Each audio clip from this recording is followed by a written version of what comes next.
Hey, Hardin County, it's Thursday, October 3rd, and I wanted to go over the meeting today. So JFS stopped in, and they've had a lot of people moving around, resigning and hiring sorts of things. I don't have all their names, and I'm not sure what's going on over there. Now, when Jody come in for her executive session for personnel, they did actually approve something out of that executive session, which is very rare. That hardly ever happens. And Jody resigned her position, but she's just moving over to the business administrator position. And then Amber's the one who came in.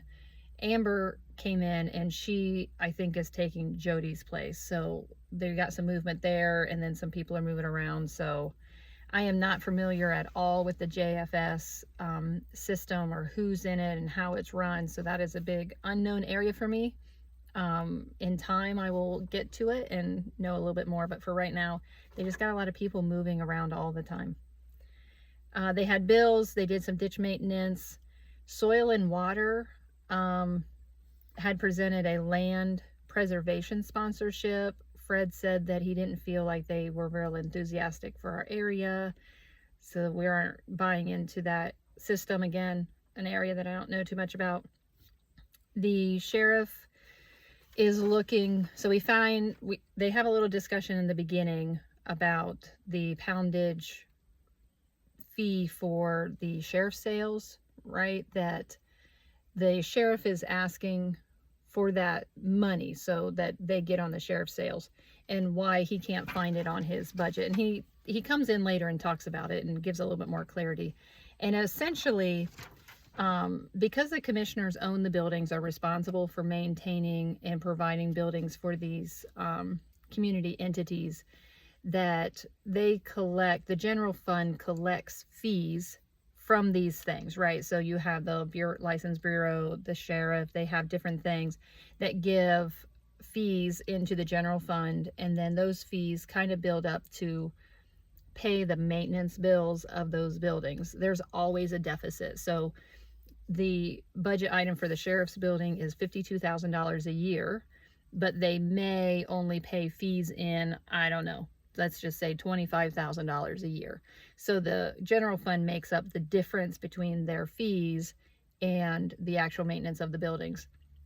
So in order for the sheriff to get that specific money from the sheriff's sales, he would have to go above and beyond the $52,000 budget item for his building to say, okay, now we have an excess of fees above the $52,000, then he can have those. But I'm sure it would take quite a bit to get there. So anyways, he's asking for money. So if he can't get the money that way, I suppose he put in an informal request just from the commissioners.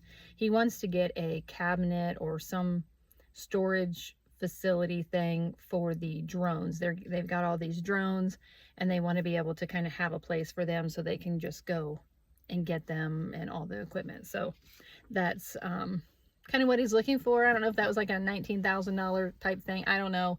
That was just a side conversation, but that's a little bit there. They're having the employee health fair. It'll be $10. Then Holly Underwood came in with the chamber, and again, there's not a lot of information that's shared about economic development, and so it can get pretty difficult to kind of break into the area. So she's talking about the RGP. They had RGP meetings, and they met with Suzuki, the Suzuki plant out here, and Buckeye Machinery. They had meetings. It sounds like she's kind of traveled several places to have meetings and conventions, like regional meetings with Jobs Ohio and Site Selection. And I mean, one thing I was able to take out of it is that these people are all concerned about workforce needs, right? Everybody knows there's not enough workers. We in Hardin County don't have the homes and the infrastructure to have the workers. And so that's something that businesses look at, because they say, okay, who's your population base? And we don't have really a good population base for some manufacturing maybe type certain businesses, right? So that's something that we need to work on as a county to get that workforce. So evidently there, Jobs Ohio and the state or whatever are working on grants or something, programs that will help with workforce incentives, I'm sure. So she talked a little bit about the rezoning, again, did not go through on Jones Road.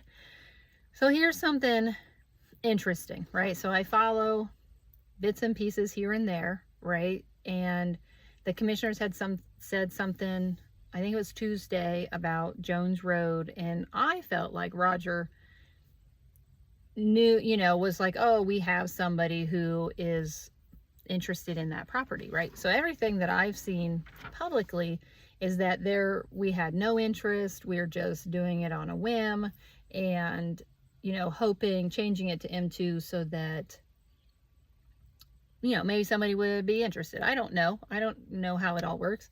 But then some things are said that it's like, oh, maybe there is somebody interested in the property. Well, again, today the way Holly made it sound was that Mid-Ohio was really interested in promoting that property, which I thought they were not proponents of it. And she fed back to whoever the people are. You'd have to watch the video because, like I said, it's difficult to follow her. She fed back that on that site selection, that if the community knew better, like if they would reveal their name, like the person who wants to purchase the property, reveal who it is and what they wanted to use that land for, then we would be more apt to change it to M2, because then we get to see the bigger picture, which I think, absolutely.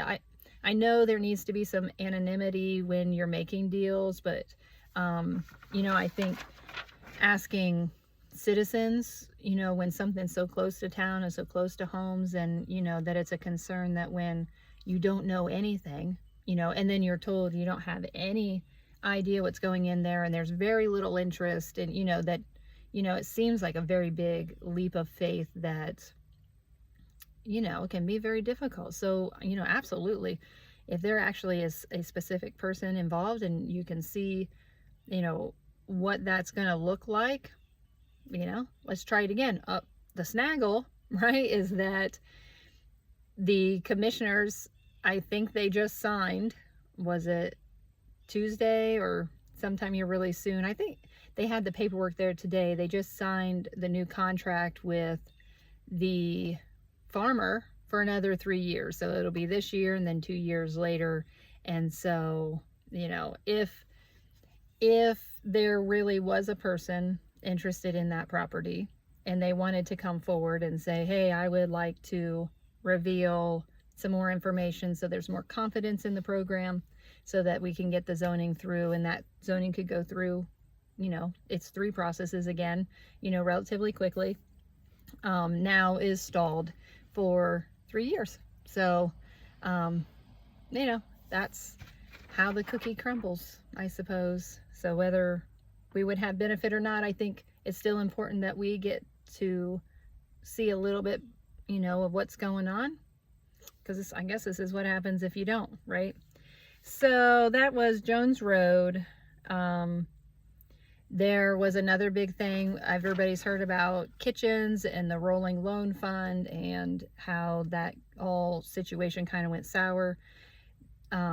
Holly is hoping to get that all wrapped up by the end of the year, and I'm assuming, again, very unclear information, that they're gonna take back the contracts and finish all that up and get the money moved back over to the county from the fund that it is in now, move it back and get it all cleaned up and shaped up by the end of the year.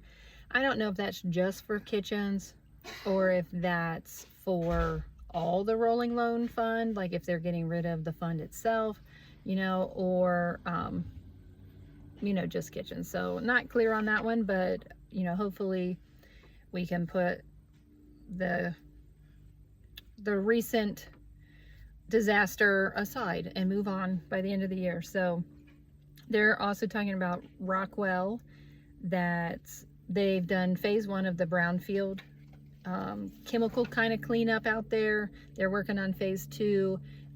It's a great site. People are pretty interested in that property, but it does have to go through its processes and have the studies done so that it's a known and cleaned up area before anybody kind of does anything on it. So we're still just working through that process.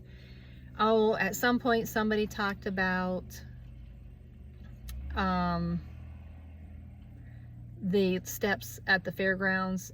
So the cost to do the steps has an additional, because once they tore them out, they had to put in some more gravel and some concrete and whatever. So other than that, there was a meeting with Brad Bailey, myself, and the sheriff and the commissioners, but I'm going to talk about it on another video, and we'll see you later. Thanks.